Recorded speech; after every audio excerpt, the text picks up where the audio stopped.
What is up, Artemers? I hope you are doing so well today. Welcome back to another amazing episode of Ask Artem Alex Anything that no one asked for. So one question that I wanted to get into today is one that Douglas Adams asks in the second to the series Hitchhiker's Guide to the Galaxy, which is set at the restaurant at the end of the universe. Ironically, I figured since my last Hitchhiker's Guide to the Galaxy video did so well, why not set the next one with the most amazing question of eating animals? It's better than eating an animal that doesn't want to be eaten. Today I would like to invite you to the restaurant at the end of the universe, and maybe you can help me decide what to order. It's a big fish to fry, so let's get into it. Or would you care to meet the dish of the day? Meat? What is it? It's an Ameglian Major Cow. I'll bring him over. Okay, we'll meet the meat. That's cool. Good evening, madame and gentlemen. I am the main dish of the day. May I interest you in parts of my body? Okay, so it's always really hard to catch, like, the name of this animal. In my imagination when reading the book, I'm always picturing a cow, but anyways, there are very key ingredients, including animals and vegetables, in this 2-4-minute clip from Hitchhiker's Guide to the Galaxy 1981 TV series. Obviously, the biggest one to start here is the very first, shock to the heart when you think about eating all of your food. Something off my shoulder, perhaps. Braised in a little white wine sauce. Your shoulder? Well, naturally mine, sir. Nobody else's is mine to offer. Nobody else is it mine to offer. It might be the British accent, but basically, to me, what it sounds like is no one else should be offering up my body but me, which may or may not be what American English to English be what he is saying here. I am very much so into this idea of no one else but you can offer your body to anyone else, especially to eat, because that is just consumptive, and once it's gone forever. So very much so to think about. If you've watched Netflix's Raw, once you eat your sister's finger and she can never reattach it to her body, and you just eat it for a little chicken wing snack, it's gone forever. That movie was pretty intense. But either way, her sister did not offer it to her to eat, and so she shouldn't have frickin' eaten it. It was very, very wrong. Very wrong indeed. 'Cause nobody else is it mine to offer. Getting to our next quote here. I think it's horrible. It's the most revolting thing I've ever heard. Hey, what's the problem, Earthman? I don't want to eat an animal that's lying there inviting me to. I think it's heartless. It's better than eating an animal that doesn't want to be eaten. That's not the point. Meh.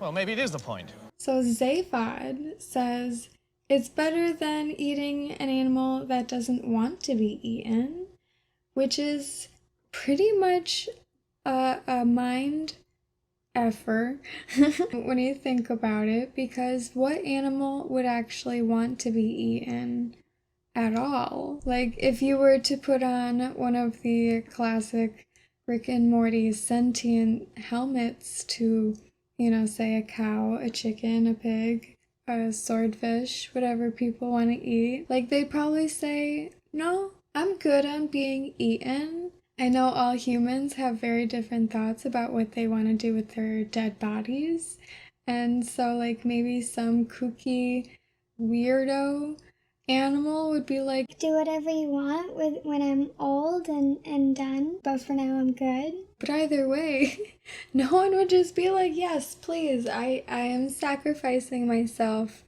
to you, as you can consume me and you'll be done with those calories within a day. Think about that. We raise cows to be very old before we actually, take them off the line. It's about how long it takes to expel or utilize calories that you eat. Things are going to be moving pretty fast when you compare how long it takes to create all the food and grow all the food and make all the food and then eat it and it's gone.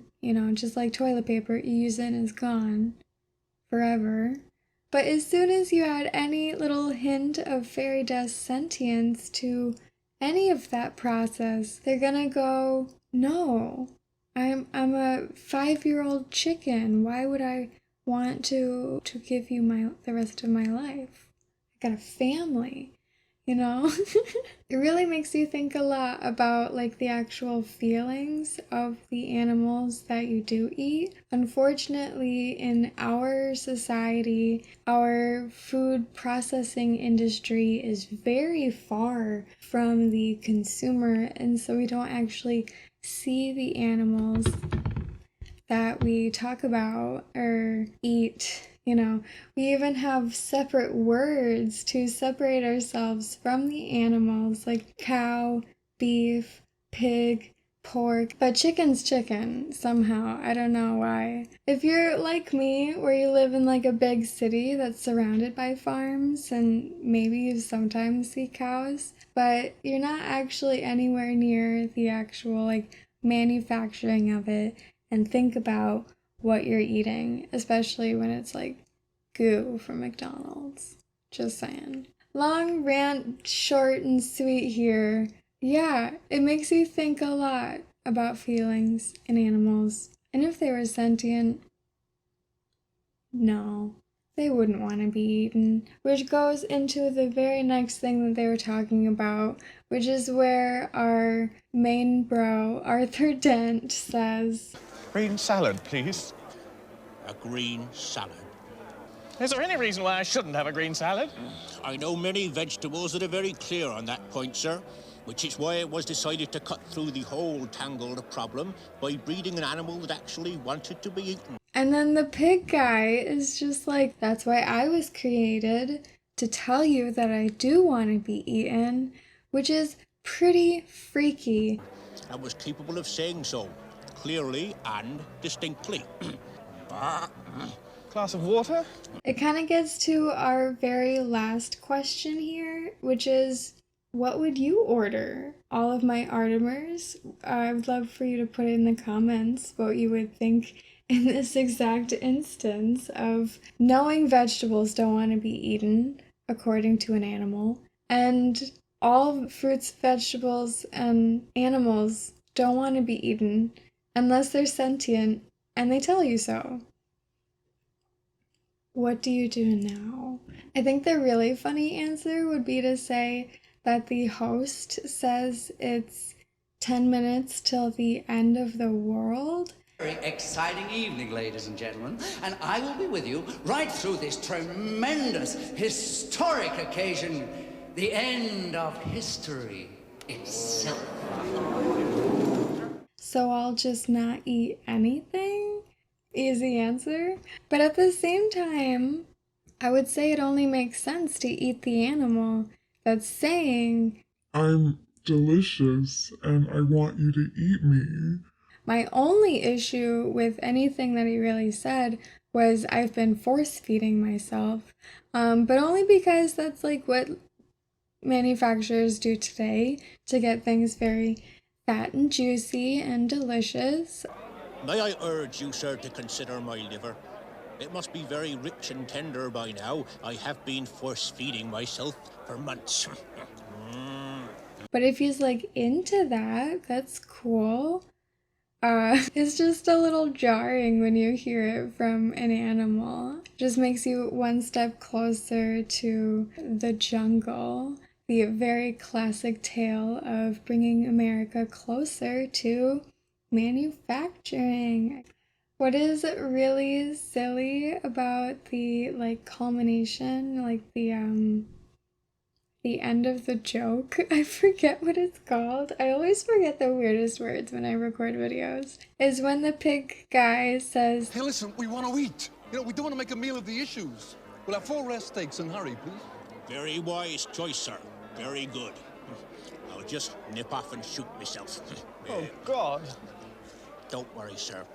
I'll be very humane.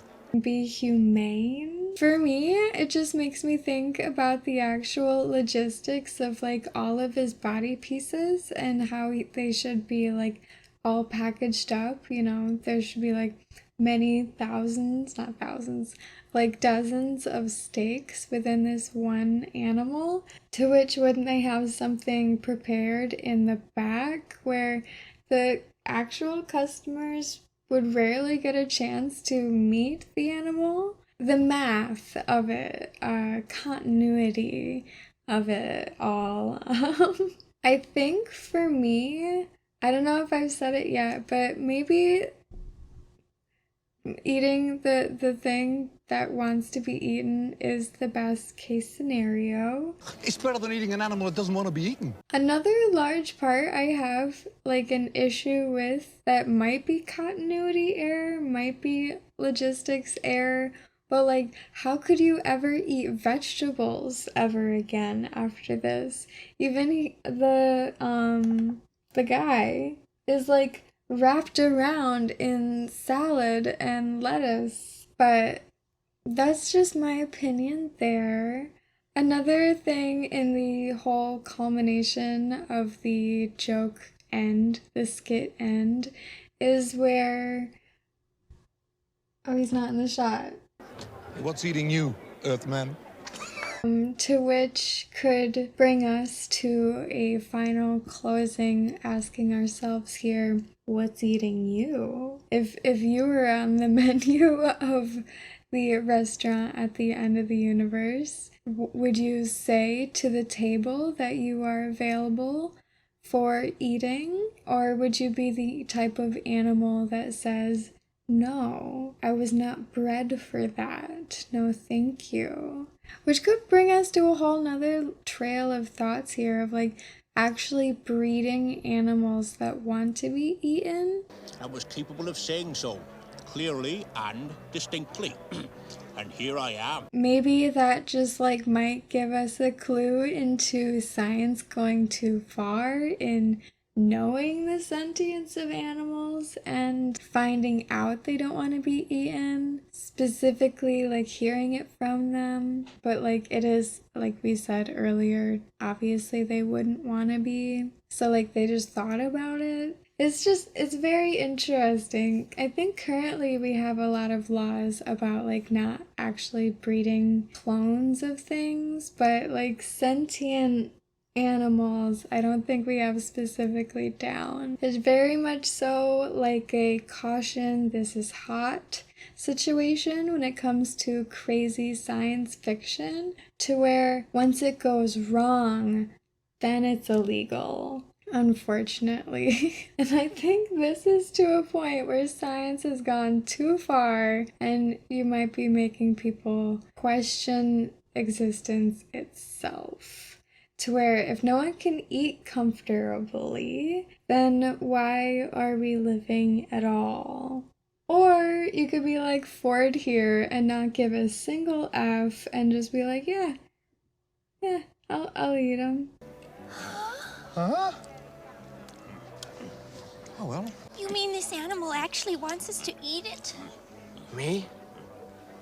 I don't mean anything.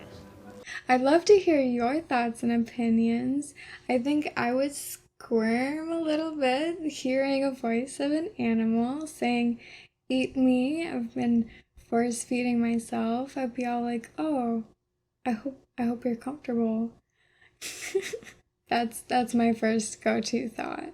I'd love to know yours. If you guys are curious to watch The Hitchhiker's Guide to the Galaxy 1981 style, I would highly encourage you. I was watching it on Prime, but I guess it's also on like Hulu and a couple other things. Anywho, I hope you had a super wonderful October and are gearing up for a super duper fantastic holiday season.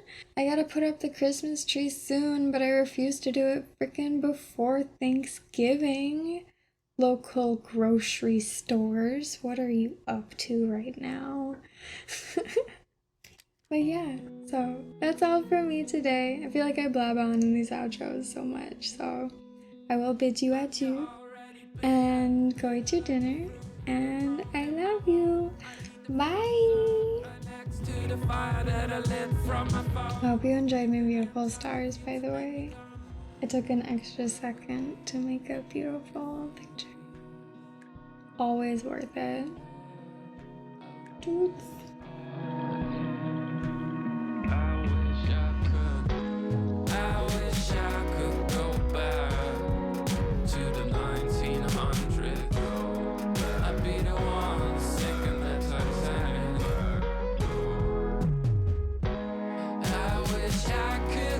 Back